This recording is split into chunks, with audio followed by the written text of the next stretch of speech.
So one of my favorite woods is butternut, and that's what I'm using here. A couple years ago, we had a person call and they had a tree on their property.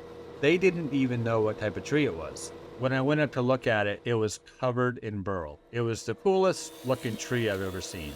We actually put it on the sawmill and cut it several different ways just to keep cutting the burls off and making these smaller slabs. This slab was supposed to have been used for a deer mount, and the customer came and looked at it and actually didn't like it. He wanted to go with a more reclaimed piece of wood. I put it back out back, been sitting there about a year or so, remembered I had it, so I could do this cool clock. I just wanted to do a simple clock face, no numbers, just the hands. This is just a great piece for that. The more I worked on it, the better it looked, and I was really excited about it.